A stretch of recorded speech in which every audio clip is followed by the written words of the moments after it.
with a look at those numbers in November and what you could really take away from them, I suppose?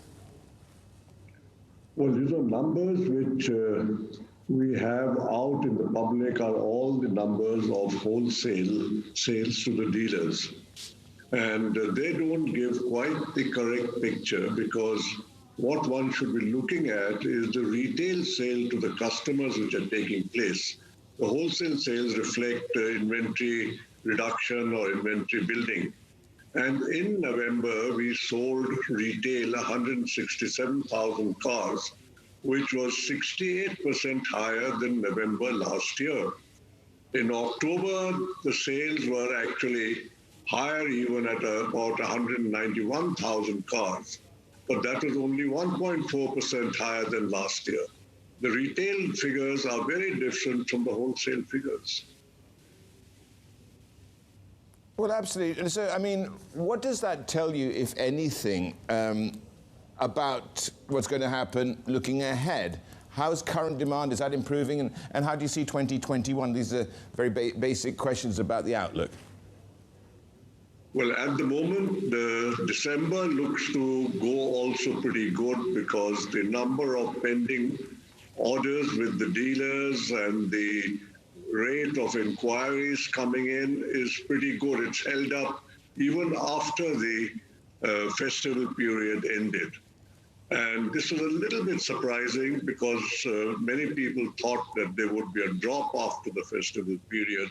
So far, that has not happened. But we are still not making any kind of a forecast of what would happen in the last quarter of this financial year, that is January to March.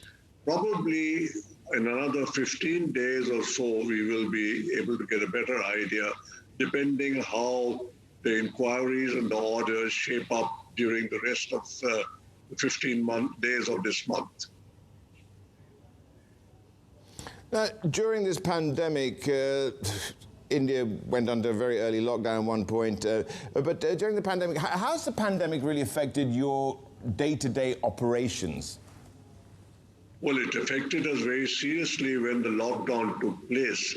In the first quarter of this financial year, our retail sales dropped by over 65%.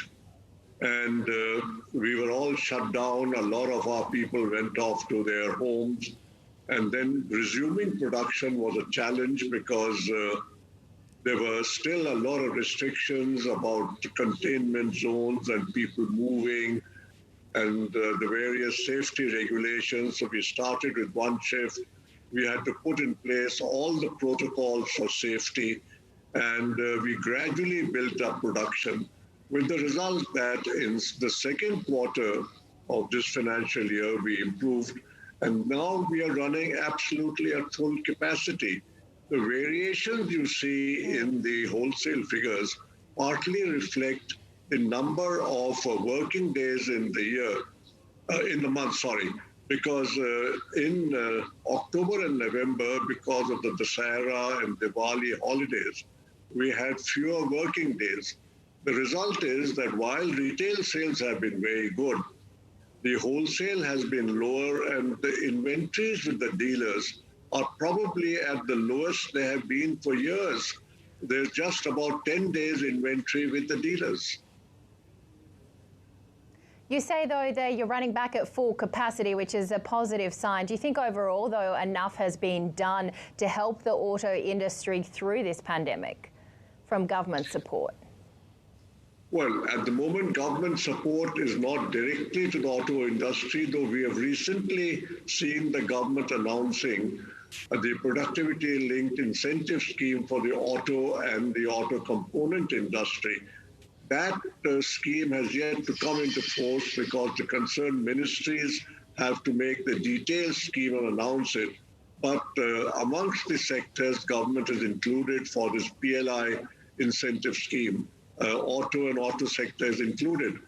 And in this industry, as you know, thrives on the economy growing. So far, there has been the benefit of a lot of pending demands last year was a bad year for the industry, even before the pandemic. And all that pending demand, I think, has been very much in the forefront of what is causing the increase in sales. And you talk about that pent-up demand. It's been over a year since the launch of your latest model. When do we see a new model from Maruti Suzuki? You know, new models keep coming because it's such a competitive market that any company which is not coming up with new models or renovating the old models with changes is going to lose sales very rapidly. And so we have 2 or 3 new models every year. We have vehicles which undergo some kind of upgradation and facelifts also in the year. So we have about, in that sense, about 6 or 7 launches each year of new models as well as renovated models. All right, and any timeline on those? And I guess what else are you expanding on in 2021? Any thoughts for hiring? What's sort of top of agenda for as we start this new year that we're all hoping is going to be a lot better than 2020? I think 21 will be better than 20 because 20 has not been a good year. We lost the first quarter. So I definitely expect 21 to be much better than 20.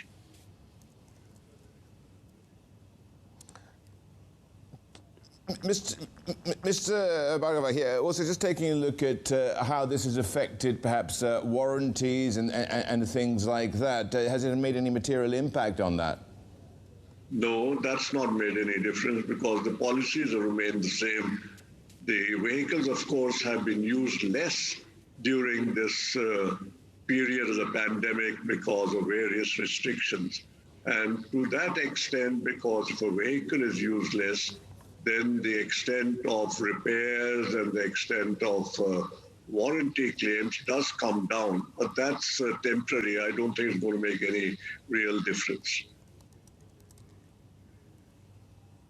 Okay, well, the other thing is, you know, you have the deal with Suzuki. Is there any chance you'd be cutting some of those royalty payments or deferring them for the time being? The royalty payments have not been cut because the rate of royalties have been set in an agreement some time ago, and those rates remain. The total amount of royalty for Suzuki, of course, will go down as vehicle sales go down. But over the year, this year, I think the sales will be marginally lower than last year. They won't be too much lower than last year. And Mr. Bhargava, one final question, which is, what is going on with is the government, in your view, getting it right and dealing with the pandemic and the economic aftermath that it suffered? I think if you look at the way the economy has bounced back and looking at the population of India and the health infrastructure in India is not comparable to the health infrastructure in the developed countries. Looking at that, I think we have done exceedingly well in containing the number of cases which have come up. The death rate in India has been far lower. And more important, I think the economy has bounced back much faster than most people predicted. As you know, the GDP in the second quarter has beaten the estimates of most experts.